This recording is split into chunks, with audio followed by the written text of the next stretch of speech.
அண்மை செய்தியை பார்த்துக் கொண்டிருக்கிறோம். இந்து சமயங்களை விலை மாதுவுடன் ஒப்பிட்டு ஆபாசமாக பேசிய அமைச்சர் பொன்முடி மீது வழக்கு பதிவு செய்ய வேண்டும் என்று சென்னை உயர்நீதிமன்றம் தெரிவித்திருக்கிறது. அமைச்சர் பொன்முடி மீது வழக்கு பதிவு செய்யவில்லை என்றால் தமிழக அரசு மீது நீதிமன்ற அவமதிப்பு நடவடிக்கை எடுக்க நேரிடும் என்றும் உயர்நீதிமன்றம் எச்சரிக்கை விடுத்திருக்கிறது. இந்து சமயங்களை விலை மாதுவுடன் ஒப்பிட்டு ஆபாசமாக பேசிய அமைச்சர் பொன்முடி மீது வழக்கு பதிவு செய்ய வேண்டும் என்று சென்னை உயர்நீதிமன்றம் தெரிவித்திருக்கிறது. இதுகுறித்த கூடுதல் விவரங்களோடு இணைகிறார் எமது செய்தியாளர் மாணிக்கம். வணக்கம் மாணிக்கம், உங்களிடம் இருக்கும் தகவல்களை சொல்லுங்க. அமைச்சர் பொன்முடி மீது வழக்கு பதியாவிட்டால் நீதிமன்ற அவமதிப்பு நடவடிக்கை எடுக்க நேரிடும் என தமிழக அரசுக்கு சென்னை உயர்நீதிமன்ற நீதிபதி ஆனந்த் வெங்கடேஷ் உத்தரவு பிறப்பித்திருக்கிறார்.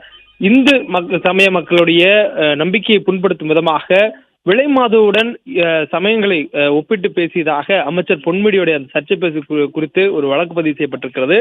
அந்த வழக்கை விசாரித்து வரக்கூடிய சென்னை உயர்நீதிமன்றம் இந்த உத்தரவை பிறப்பித்திருக்கிறாங்க. அதாவது அமைச்சர் பொன்முடி மீது எத்தனை வழக்குகள் பதிவு செய்யப்பட்டிருக்கின்றன என்று அறிவதற்காக மதியம் விசாரிக்கப்பட்ட இந்த வழக்கு பிற்பகல் 4 மணிக்கு ஒத்திவைக்கப்படும் சொல்லப்பட்டிருந்தது.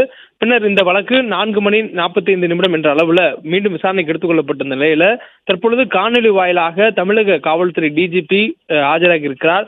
தமிழக அரசு சார்பில் தமிழக அரசினுடைய தலைமை வழக்கறிஞர் PS ராமன் இதில் ஆஜராகி இருக்கிறார்.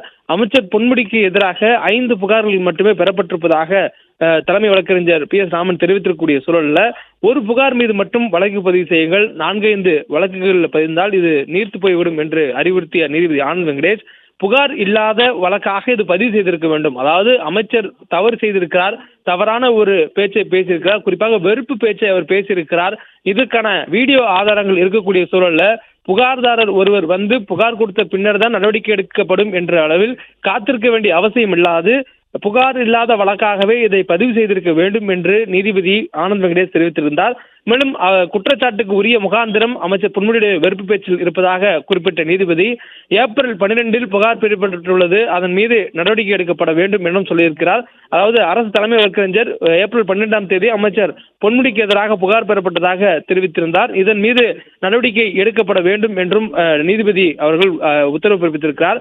மேலும் இந்த புகார் மீது வழக்கு பதிவு செய்து விசாரணை நடத்த வேண்டும் எனவும் அவதூறு பேச்சுக்கான வீடியோக்கள் உள்ள இருக்கக்கூடிய சூழல்ல வழக்கு பதிவு செய்யாவிட்டால் நீதிமன்ற அவமதிப்பு நடவடிக்கையை எடுக்க நேரிடும் என்றும் தமிழக அரசுக்கு எச்சரித்து அடுத்த விசாரணையை வரக்கூடிய 23ஆம் தேதிக்கு தள்ளி வைத்திருக்கின்றனர். 23ஆம் தேதி அன்று FIR பதிவு செய்திருக்க வேண்டும் என்ற ஒரு உத்தரவும் பிறப்பிக்கப்பட்டிருக்கிறது. மேலும் எதிர்காலத்தில் இதுபோன்று யாரும் பேசக்கூடாது என்பதே நீதிமன்றம் கருதுவதாகவும் நீதிபதி ஆனந்த் வெங்கடேஷ் அவர்கள் தனது கருத்தை பதிவு செய்திருக்கிறார். அமைச்சர் பொன்முடி பேசிய அந்த விவகாரம் என்பது அரசியல் வட்டாரங்கள் பெரிய அதிர்வலைகளை ஏற்படுத்தியிருந்தது. குறிப்பாக கடந்த ஞாயிற்றுக்கிழமை அன்று இவர் பேசியிருந்தார். அதாவது தற்பொழுது சென்ற ஞாயிற்றுக்கிழமைக்கு முன்பாக நடைபெற்ற ஞாயிற்றுக்கிழமை அன்று தந்தை பெரியார் திராவிட கழகத்தினுடைய நிகழ்ச்சியில பங்கேற்ற அமைச்சர் பொன்முடி சென்னை தேனாம்பேட்டையில் நடைபெற்ற நிகழ்ச்சியில ஒரு சர்ச்சைக்குரிய வகையில பேசியதாக காணொலி ஒன்று பரவியது. அதன் மீதான நடவடிக்கையாக அவர் அங்கம் வைக்கக்கூடிய திராவிட முன்னேற்ற கழகத்துடைய கட்சியிலிருந்து துணை பொதுச் செயலாளர் என்ற பதவியிலிருந்தும் நீக்கப்பட்டிருந்தார். தொடர்ச்சியாக அவர் மீது எடுக்கப்பட்டிருக்கூடிய நடவடிக்கை என்பது கண் துடைப்புக்கான நடவடிக்கை.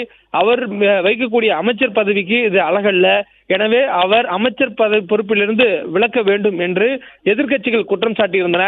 குறிப்பாக பிரதான எதிர்க்கட்சியான அதிமுக அமைச்சர் பொன்முடி மீது நம்பிக்கையில்லா தீர்மானத்தையும் கொண்டு வருவதாக தெரிவித்திருந்தனர். இந்த சூழல்ல அவர் மீது எந்த ஒரு வழக்கும் பதிவு செய்யவில்லை என்பதனாலும் அவர் மீது உரிய நடவடிக்கை எடுக்கப்பட வேண்டும் எனவும் சென்னை உயர்நீதிமன்றத்தில் இது தொடர்பாக வழக்கு ஒன்று தாக்கல் செய்யப்பட்டிருந்தது.